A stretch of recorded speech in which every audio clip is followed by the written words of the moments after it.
पूछा था शमशेर जी, आप अपना रिएक्शन कंप्लीट कर सकते हैं, लेकिन एक सवाल के साथ और कि आरिफ जी ने जो सवाल पूछा था कि जो सरकार रहती है और वो लास्ट टाइम में, जैसे मुझे याद है अनुदेशक का मैं बार बार लिस्ट नाम उठा रही हूँ क्योंकि जब अखिलेश की सरकार थी 2016 में और 17 में आपकी सरकार आई तो बीपीएड अनुदेशकों की 32,000 कम से कम 33 अभी भी ऐसे हैं जिनको नियुक्तियां देनी है और वो मेरिट बेसिस पे होने थे। सब कुछ हो गया लेकिन नियुक्तियां उनकी रुक गई। क्यों?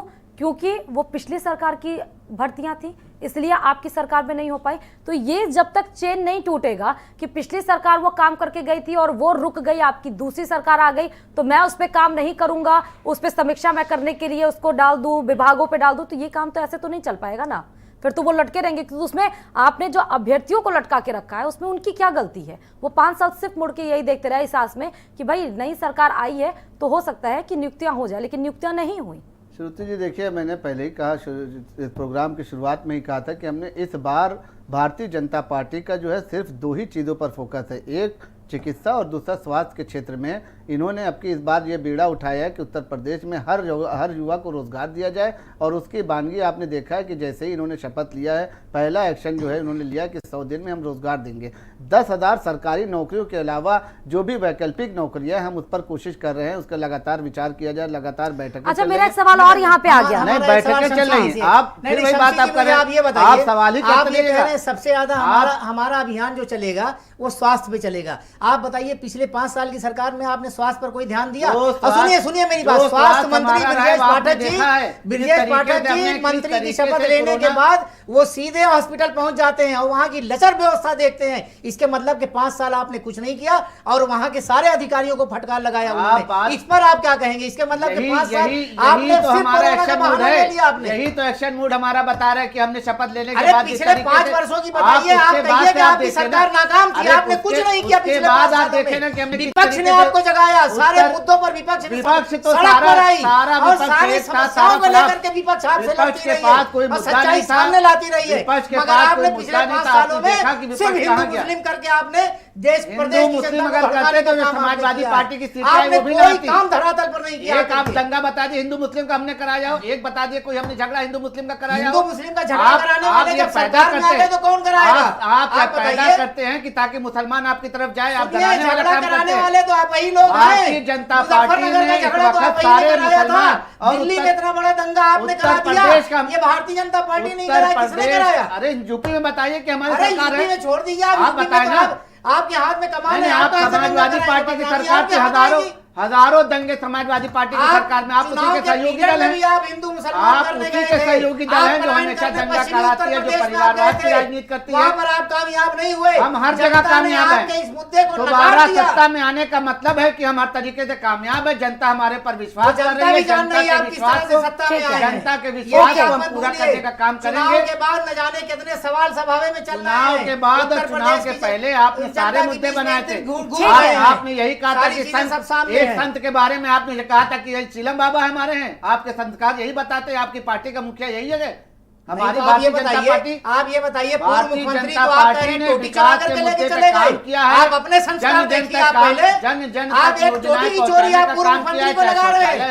आपकी मानसिकता ठीक है ही नहीं। आप सिर्फ आरोपों पर आप जिंदा रह करके राजनीति करना चाहते हैं। कोई आरोप नहीं, हम सिर्फ विकास के नाम पर जिंदा है। कौन सा विकास कर दिया आपने पिछले 5 सालों में? एक विकास आप बताइए, पिछले 5 सालों में एक विकास बताइए। सारे हाईवे आप देख लीजिए, हाईवे किसके बनाए हुए थे? एम्स हॉस्पिटल देख लीजिए, शुरुआती दौर में किसने किया था? विपक्ष के नेता अखिलेश यादव ने किया था। 39 trauma centre, 7 AIIMS college, trauma centre की व्यवस्था जाकर के देख लीजिए। एक बार आप धरातल पे जाकर के घूम लीजिए, तब आकर के आप बताइए कि हमारी सरकार अच्छा काम कर रही है। पूर्वांचल एक्सप्रेस वे देखिए, जहाँ 3 घंटे में आप गाजीपुर बलिया की तरफ जा सकते हैं, जहाँ पहले रात में औरतें जो है सफर करने के लिए घर वाले मना कर देते थे। गाजीपुर बलिया के बच्चे रोजगार के लिए पलायन भी दिल्ली मुंबई करते हैं, उस पे भी तो कुछ बोलते नहीं। ये हमेशा से रहा है। देखिए उत्तर प्रदेश जो है रोजगार अब पैदा कर रहा है। इसके पहले जो सरकारें थी उन्होंने कभी पारदर्शिता से काम नहीं किया, उन्होंने हमेशा जातिवाद का कार्ड खेला। 5 साल की सरकार ने पारदर्शिता से काम किया? आप ये बताइए, उन्होंने हमेशा जातिवाद का काम किया। लाए थे वो नहीं? बहुत सा काम किया है, उनके बारे में भी बताइए ना। बहुत सा काम किया है उत्तर प्रदेश। 70 साल का आप छोड़ दीजिए, आप पिछली 5 साल का बता दीजिए। आपकी सरकार रही, आपने किस पारदर्शिता से काम किया? जिस पारदर्शिता से काम किया, हमने जो 5 लाख सरकारी नौकरियां दी, आप उस पर एक आदमी का नाम लिया जो कह दे कि हमने 5 लाख दे के नौकरी पाई हो, जो कह दे कि हमको कोई ना कोई लेकुना लगा करके आप उसको कैंसिल करा ठीक देंगे। है, कोई कह जयकरण नहीं साहब, सकता कि सुनिए, गोरखपुर के ये आदमी लीकेज को वाला नौकरी दी मामला गई है। आप अपनी पार्टी में दूर कर दीजिए। नहीं, आप कोई भी ये वैकेंसी आप निकालेंगे, हमको ना पेपर बताइए। निकालेंगे, लीकेज हो जाएगा। हम जितना ये पारदर्शिता लीकेज से वाली काम कर पार्टी रहे है, हैं, इसमें थोड़ा ये सा आप समाजवादी इसको पार्टी का फैलाया हुआ जाल हम उसी पे काम कर रहे हैं। किस पे काम कर रहे हैं? कौन सा ये जाल फैलाया हुआ है? समाजवादी पार्टी जो ठिका पट्टे का काम आप करती थी नौकरी शिक्षा नहीं दे पा विभाग रहे हैं, में, आप पकौड़े तलवा रहे हैं। हम जो कर आप रहे हैं, नौजवानों के भविष्य के साथ हमने खिलवाड़ कर रहे जितना हैं। नौकरी दी है 5 साल नौजवानों आपने को, सिर्फ यही किया है। हमने जितना रोजगार दिया है वो एक रिकॉर्ड के तौर पर है, और आप देखिएगा आप बस वो झूठ रिकॉर्ड आ नहीं पा रहा। बिल्कुल आप इस झूठ बार बोलते देखिए हैं, उत्तर आप बस ऐसा प्रदेश रिकॉर्ड आ नहीं पा रहा है उत्तर शमशी जी। प्रदेश में आप देखेंगे जिस ठीक तरीके है, से आपने वकालत- रिकॉर्ड के तहत नौकरियां दी है, लेकिन वो रिकॉर्ड हम लोग के पास अभी तक आया नहीं। जब आ हमने जाएगा तो बताया हम तो समझ भाई, जाएंगे। हाँ। हमने बताया तो शिक्षा के क्षेत्र में, जयकांत स्वास्थ्य साहब, के क्षेत्र हाँ। में, भाजपा पुलिस के भर्ती साथी के कह उसमें रहे देख थे। लीजिए, आप कहीं पर भी देख लीजिए, भाजपा के साथी कह रहे अभी थे कि पुलिस भर्ती विपक्ष की के बात साथ आंकड़ा कोई बता मुद्दा रहे नहीं थे, था लंबे पिछले 5 माध्यम सालों से जिसमें जो महिलाओं भी को आपने हमने नौकरियां 50 दी हैं, जयकरण साहब। 4,000 10,000 आपने मैं सिर्फ कह रहा वोट के था माध्यम से दी कि अभी है। भाजपा के आपने साथी कह अपने रहे लेवल थे से कोई कि ठीक है, नौकरी विपक्ष आरिफ के साहब, साथ मैं कोई आपको मुद्दा रोकना नहीं चाहूंगी। था जयकरण 5 साहब। सालों में।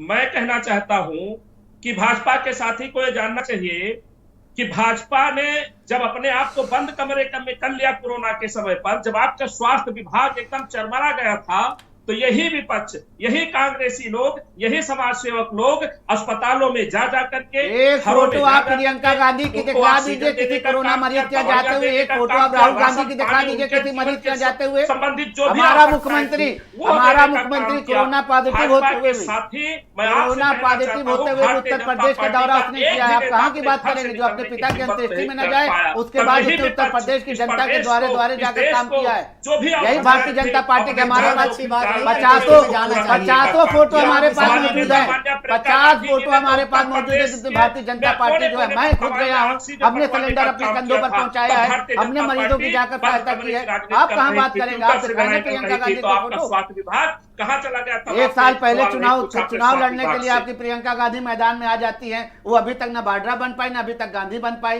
3 दिन का उत्तर प्रदेश का दौरा यही करती है। आप देखिए, आप वाड्रा की और गांधी परिवार की टक्कर आपकी नहीं है बन पाओगे। नहीं, आप हमको उनके टक्कर बारे में लेना भी सोच नहीं है, जो खुद सकते अपने हो। आप खत्म ठीक होता है। चला जा रहा है। ओके, थीम कहीं और जा रही है। मैं जयकरण साहब आपको रोकती हूँ। ठीक है, नागेश जी। भारत को एकजुटता नहीं देखना ठीक है, चाहते, ओके, आप ओके, उत्तर जयकरण प्रदेश साहब। में एकजुटता नहीं देखना नहीं, चाहते। हम ठीक है। एकजुटता पर ही आप काम यहाँ कर रहे हैं। रोजगार नहीं हमने देखना 5 साल चाहते। उत्तर अगर कोई प्रदेश में देखना एकता पर ही चाहता काम तो किया और उसी पर हम काम कर रहे हैं। हम जातिवाद की राजनीति नहीं कर रहे हैं, हम जातिवाद की और परिवारवाद की राजनीति नहीं ठीक है, कर रहे हैं, हम लेकिन एकता का ही काम कर रहे हैं लेकिन यहाँ ब्लेम आपके सरकार पे भी लगा कि आप ठाकुरों को ज्यादा तवज्जो देते हैं, कहीं पर पंडितों आप को बता नहीं। लीजिए कि हमने जो पंडितों को मंत्रालय नहीं अभी दिया देते है, अभी जो हमने मंत्रालय दिया उसको परिवारवाद- वीर ठाकुर अगर सुनिए, बनाया तो आप परिवारवाद बता में आप दीजिए। मुझे बता दीजिए, राजनाथ सिंह जी के बेटे नहीं आए राजनीति में, अमित शाह जी के बेटे राजनीति में नहीं आए। देखिए विषय से टंडन जी भटक के रहा है बेटे मामला। राजनीति में नहीं आए। नावेद आप जी। किस परिवारवाद की बात आप आज कर का रहे हैं? विषय बहुत महत्वपूर्ण मैं समझता हूँ। नावेद अमित शाह जी, जी मुझे के नाम मुझे ले जहां तक लीजिए। पता है कि अमित शाह का भी नाम 32,033, ले लीजिए। ठीक जी है हाँ। जयकरण साहब, मैं आपको रोकती हूँ। जी। 32,033 बीपीएड अनुदेशक अभी जिनको नियुक्ति देनी बाकी है, जो आज देख रहे हैं बहुत सारे इसमें हो गए हैं जो ओवर एज हो चुके हैं, उनका क्या सरकार करेगी? जूनियर एडेड भर्ती जो 5 महीने पहले हुआ था, वो भी अभी नियुक्ति उसकी होनी है, एग्जाम हुआ है, रिजल्ट आउट हुआ, लेकिन नियुक्ति नहीं हुई और सरकार ने दूसरी भर्ती निकाल दी। तो वो जो पुरानी भर्तियां लंबित है उनका क्या होगा? न्यू यूपीएसपीआरटी यानी कि नई शिक्षक भर्ती प्राइमरी में सरकार ने 5 साल में एक भी नहीं निकाली। मैं बार बार ये कह रही हूँ कि डीएलएड के बच्चे 2.5 लाख बच्चे हर साल निकलते हैं। बीएड और बीटीसी की हालत ये है कि हर जगह आपको प्राइवेट इंस्टीट्यूशन दिख जाएंगे बीएड और बीटीसी की, लाखों रुपए उनसे लिए जाते हैं और बीएड बीटीसी करके बच्चे डिग्री लेकर वहां पर रोजगार की तलाश में रहते हैं। उसके लिए सरकार के पास क्या एजेंडा है? 69,000 उत्तर कुंजी सुप्रीम कोर्ट से 1 नंबर पाने वाले बच्चे जो कोर्ट में गए थे उनको ऑर्डर मिल चुका है, लेकिन उसके बाद भी विभाग है, शिक्षा विभाग, कि वो नियुक्ति नहीं दे रही है। पिछले 6 महीने से बच्चे आज देख रहे हैं, उनका कुछ नहीं हुआ। 69,000 में बची हुई सीटें हैं जिसका हलफनामा खुद सतीश द्विवेदी साहब ने दिया है, लेकिन उन बची हुई सीटों को आगे क्या करेगी सरकार? जो एलिजिबल कैंडिडेट्स हैं उनको उनकी जगह पर नियुक्ति देगी, उसका कोई परफॉर्मा नहीं है। आरक्षण मामला SC/ST एक्ट का आज भी पेपर में निकला हुआ है जिस पे तवज्जो दी जा रही है, और साथ ही 1,37,000 में ही आरक्षण मामला जो कि विचाराधीन है कोर्ट में। तो मुझे ये बात समझ में नहीं आ रहा है कि इतनी सारी और भी बहुत सारी वैकेंसीज हैं, दरोगा भर्ती भी है, नलकूप भर्ती भी है, जो तमाम सारी हैं। तो अगर आप ये बताइए कि इतनी सारी भर्तियां ऑलरेडी एग्जिस्ट कर रही हैं जो अभी होनी है जिनकी नियुक्तियां, तो 10,000 रोजगार आप किस सेक्टर में लेकर आएंगे? एक सेक्टर में क्या एक रोजगार लेकर आएंगे, एक को भर्तियां देंगे? जो कतार में सबसे आगे लगे हुए हैं, जिनका हक है, जिनको एक तरह से आदेश हुआ है कि इनको नौकरी मिलनी ही है, जिनकी संघर्ष करते करते ओवर एज हो गई है। तो मतलब इसका मतलब है कि वो उसमें काउंट कर लेंगे। जी, मैं यही, ये जिस तरीके से आपने बिंदुवार एक एक चीज पे बात की है, आपका रिसर्च है, आपकी पीड़ा है, आपके एक अच्छे पत्रकार होने के नाते सवाल हैं, मैं समझता हूं इसका जवाब देने के लिए सरकार और भारतीय जनता पार्टी के पास भी इसी तरह आंकड़े पे ही बिंदुवार जवाब होना चाहिए। लेकिन फिलहाल कोई जवाब नजर नहीं आ रहा है। एक फिगर नजर आता है कि इतने दिए थे, इतने लिए, इतने देंगे और इतने दिए थे। मैं समझता हूं कि जो आपने, बहुत जटिल हैं ये सारे प्रश्न, आपके सारे प्रश्न बहुत जटिल हैं, क्योंकि जिस तरीके से इतने सेक्टर्स में जो लोग सबसे आगे लगे हुए हैं, किसी की एज निकले जा रही है, किसी का ऑर्डर हो चुका है, किसी को किसी टेक्निकलिटी में फंसा दिया गया है, उन सबकी इतनी बड़ी संख्या है कि 10,000 तो उठ के मुंह में जीरा। आप बताइए, हम 4 लोग बैठे, एक बिस्किट लाके कोई रख दे तो मजाक कहा जाएगा ना कि 4-5 लोग एक बिस्किट को कैसे खाएंगे। इस तरह की जो फिगर, कम से कम फिगर इससे बड़ा अच्छा, होना एक चाहिए। चीज और निकल कर आई, जी। मुझे मेरे दिमाग में एक क्वेश्चन और क्लिक किया, और शमशेर जी ये सवाल मेरा आपसे है। देखिए, मैं बार बार इसलिए कह रही हूँ क्योंकि आप कह रहे हैं 100 दिन में आप 10,000 रोजगार देंगे, तो जो भर्तियां ऑलरेडी एग्जिस्ट कर रही हैं, जिनकी नियुक्तियां होनी है, जिसको कोर्ट से ऑर्डर मिल गया लेकिन आपके विभाग के अधिकारियों ने नहीं किया, मैं बार बार कह रही हूं, हम सब ये कहते हैं कि सरकार की मंशा पे संदेह नहीं है, लेकिन जो कॉकस है ब्यूरोक्रेसी पर, उस पर पूरा संदेह है और उस पर सवाल भी बनता है। तो क्या उसी नियुक्तियों को आप रिक्रूट कर देंगे और बोल देंगे कि आपने 10,000 नौकरियां दे दी हैं? नहीं, ऐसा नहीं है। उनसे नए सृजन के लिए देखिए मांगा गया तो है। जो पुरानी भर्तियां होंगी फिर उनका क्या होगा? भर्तियों पे कार्रवाई हो रही है, उस पर ट्रांसपेरेंसी, अभी भी कार्रवाई हो रही है, ट्रांसपेरेंसी के साथ काम किया जाएगा, और जो भी पुरानी नियुक्ति में जो भी एलिजिबल है, जो मतलब आप अपने अधिकारियों से रिपोर्ट मांगते क्यों नहीं है? सरविंद विक्रम साहब हुए, एसपी बघेल साहब हुए, अनामिका सिंह जी हुई, गणेश जी हुए, आप लोग इनसे, कृष्णा जी हुए, आप लोग इन लोग से ये सरकार के मंत्रालय की बात है और मंत्रालय में हमारा कोई दखल नहीं है। हम यहाँ सरकार की बात रखने के लिए जरूर है, लेकिन मंत्रालय के जो अंदर की बात होती है वो हम लोगों को नहीं पता होती, वो टेक्निकल पॉइंट है, कुछ न कुछ जरूर हुआ होगा जिसकी वजह से नियुक्तियां रुकी हुई हैं। तो उस पर साहब, जो कोर्ट से ऑर्डर आ गए हैं उनकी नियुक्तियां रुकी हुई हैं, वो समझ में नहीं आ रहा मुझे, नावेद जी। हाँ, ये बड़ी अजीब बात है और मैं समझता हूँ इसका जवाब देना पड़ेगा इस तरह। और मुझे ये एक बात और नहीं समझ में आती है कि अपने ही आप भर्ती निकालते हैं, आप ही बताते हैं विभाग में कितनी भर्तियां हैं, आप ही रूल्स एंड रेगुलेशंस निकालते हैं, नोटिफिकेशंस निकालते हैं, और आप ही अपने के विरुद्ध चले जाते हैं कोर्ट में लड़ाई करने के लिए। देखिए, ऐसा है कि जो आप जो सवाल उठा रही हो, मुझे लगता है कि पिछली सरकार में ये सारी कमियां जरूर रही होंगी, कुछ अच्छाइयां थी तो कुछ कमियां भी रही हों। राशन बांटा और लोग खुश हुए, लोगों ने वोट दिया, इस तरीके से तमाम अच्छे और बुरे काम रहे। लेकिन इस समय हमें उम्मीद ये करना चाहिए कि इस दूसरा कार्यकाल जो है, ये जो आप तकनीकी सवाल उठा रही हो, जो बहुत कठिन सवाल है, इसका जवाब शायद योगी सरकार एक्शन में है, अच्छी मंशा नजर आ रही है, और हमें भी थोड़ा इंतजार करना चाहिए। कम से कम एक तरीका ये होता है कि हमें 100 दिन का इंतजार करना चाहिए। मुझे लगता है नावेद जी, मुझे कुछ दर्द अच्छा होता होगा है, ये उम्मीद करना मुझे चाहिए। दर्द होता है जब आप बच्चों से पूछिए, वो कहते हैं कि हमने उम्मीद छोड़ दी है, हम यहाँ बाहर जा रहे हैं। और मुझे लगता है कि यूक्रेन से जब अगर स्थिति नहीं हुई होती युद्ध की वहां पर, तो मुझे नहीं लगता है कि ये फिगर भी निकल के आ पाता कि 24,000 बच्चे एमबीबीएस की जहां पढ़ाई करते हैं, वो बच्चे सिर्फ मात्र इसलिए यूक्रेन में पढ़ाई करने के लिए जाते हैं क्योंकि वहां की फीस कम है। हमारे क्या कितने मेडिकल कॉलेजेस है, और हमारी सरकारें बार बार कहती है कितने मेडिकल कॉलेज मैंने खोल दिए, लेकिन कहां जा रहे हैं बच्चे, किस तरीके से जा रहे हैं। और आप नीट की परीक्षा को देखिए ना, कितने सालों वो विवाद में रहा, अब जाके वो सॉल्व हुआ है नीट की परीक्षा। बिल्कुल, ये सारी स्थितियां, परिस्थितियां जरूर बड़ी कठिन है, और मैं समझता हूं कि जिस तरीके से भारतीय और जनता यहाँ पर पार्टी, एक चीज और है कि आप उत्तर प्रदेश को, शमशेर जी, आप उत्तर प्रदेश को इकोनॉमी में नंबर 1 बनाना चाहते हैं पूरे देश के, आप चाहते हैं उत्तर प्रदेश उत्तम प्रदेश बन जाए, कैसे बनेगा मुझे ये नहीं समझ में आ रहा। अभी आप जब जो प्राइमरी लेवल की वैकेंसीज हैं आप उनको नहीं पूरी कर पा रहे हो, उसमें ही उलझे हुए हैं, तो आप स्ट्रक्चर को मजबूत करने के लिए सीमेंट कहां से लाएंगे?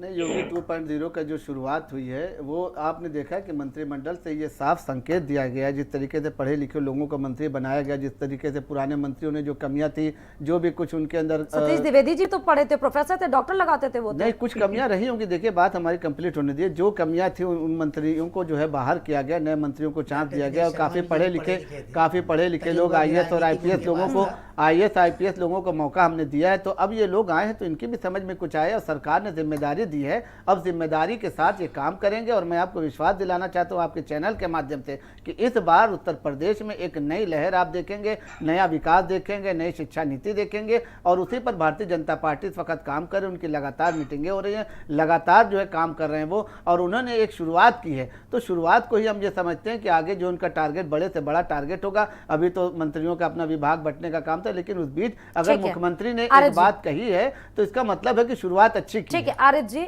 मेरा सवाल ये है कि जो चरमराई स्ट्रक्चर है, पहले आप उसको तो सही करिए, उसके बाद बिल्डिंग खड़े करेंगे ना साहब। देखिए मैडम, ये कुछ नहीं कर पाएंगे। इनके पास सिर्फ हवाई शोषा है। ये छोड़ते रहते हैं कि हम ये नौकरी दे रहे हैं, वो नौकरी दे रहे हैं, ये स्ट्रक्चर कर रहे हैं। आप देखिएगा ये 100 दिन का जो लेकर के चले हैं, ये पिछले 5 साल का तजुर्बा मैं बता रहा हूँ। मुख्यमंत्री भी वही हैं, सारे लोग वही हैं। ये कहीं कुछ नहीं करने वाले हैं, प्रदेश की जनता को कुछ नहीं देने वाले हैं। मैं सिर्फ 4 पंक्ति में इनके लिए मैं कहना चाहता हूं, आज भी इनके पास कोई आंकड़ा नहीं है, कहीं वेबसाइट पर भी कोई आंकड़ा नहीं है, सिर्फ हवा में मामला चल रहा है।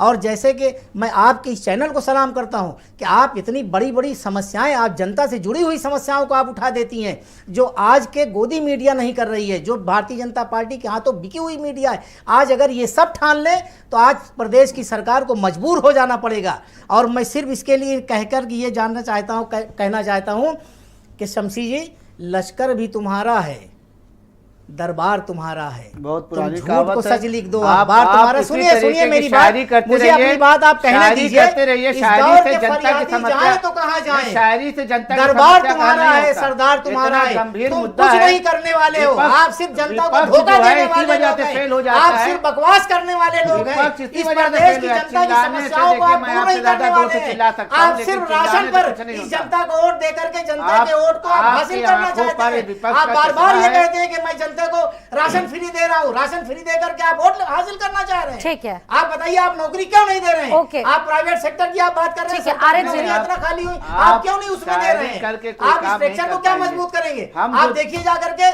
प्राइमरी स्कूलों में आज भी गाय भैंस सब वहां बन रही हैं, टीचरों का नाम नहीं है। आप मिड डे मील आप देते हैं, मिड डे मील में भी ऐसा आपकी कहीं खराबी पे है। भी नहीं है। सारी आप- चीजें आपकी, प्राइमरी सारी शिक्षा लचक हमारी व्यवस्था बहुत है। अच्छी है, अब कुछ नहीं आप इंटरमीडिएट तक की करने भी वाले शिक्षा हैं। अच्छी है। आप सिर्फ बैठ और कर आप ही के जैसे सिर्फ लोगों ने- आप भारतीय जनता पार्टी ठीक है, को ओके। राजी करने वाले लोग हैं। शमशेद जी, ठीक है, अगर झूठ सब बोलना अच्छा है चाहते तो हैं उम्मीद आप। तो यही है कि सब अच्छा ही रहे और हमें इस दोबारा रोजगार और बेरोजगारी पर मुद्दा ना उठाना पड़े। अगर आपको समझ में आता है और आपके अधिकारियों को समझ में आता है तो बहुत अच्छी बात है। मैं लास्ट रिएक्शन देखिए जयकरण साहब आपका लेना चाहती हूँ।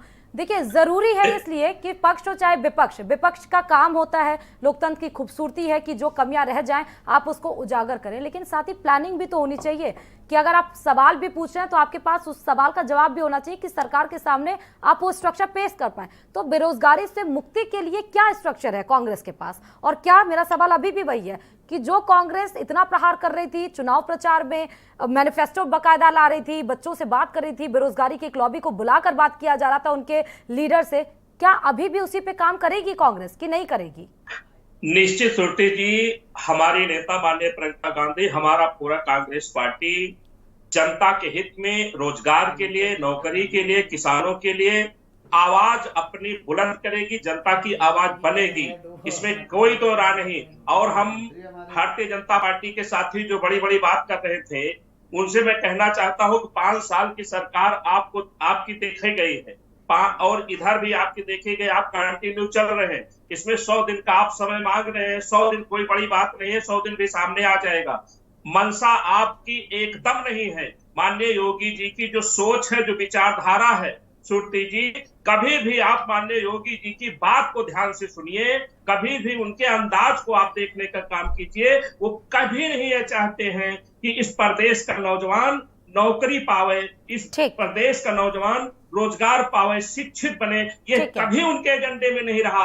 ये बातें उनकी बात से, उनके भाषण से, उनकी विचारधारा से छलकती है। मैं कहना चाहता हूँ, रही बात कांग्रेस की, कांग्रेस हमेशा जो उसकी विचार रही है, हमेशा नौजवानों के लिए, किसानों के लिए लड़ती रहेगी। ये कांग्रेस इसके लिए वचनबद्ध है। चलिए, कम से कम विपक्ष काम तो कर रहा है, जो मुद्दे बहुत ज्यादा हावी हैं और जो धरातल के मुद्दे हैं। बहुत बहुत शुक्रिया आप सभी मेहमानों का। लेकिन सोचना जरूरी है, जो बच्चा पढ़ रहा है वो ये सवाल पूछता है कि गलती कर दी साहब कि मैंने सपना देख लिया रोजगार का, गलती कर दी साहब कि मैंने हॉस्टल में जाकर और तैयारी कर ली कंपटीशन की, गलती कर दी साहब कि मैं अपने रोजगार के लिए अपने परिवारों की उम्मीद मैंने बांध ली, गलती कर दी साहब कि मैंने आपके ऊपर भरोसा जता लिया। शायद ये उम्मीदें टूटनी नहीं चाहिए, क्योंकि मैं ये नहीं कहूँगी कि दूसरा टर्म पीरियड, ये योगी सरकार का 6ठा साल है। 6ठे साल में, क्योंकि 5 साल में 6 महीने का भी वादा किया था कि 6 महीने में रोजगार मिलना चाहिए और 3 महीने का भी वादा किया। 6 महीने के वादे तो पूरे नहीं हो पाए, लेकिन 3 महीने के वादे पूरे हो जाए, इसी उम्मीद के साथ चर्चा को बंद करती हूँ और खबरों के साथ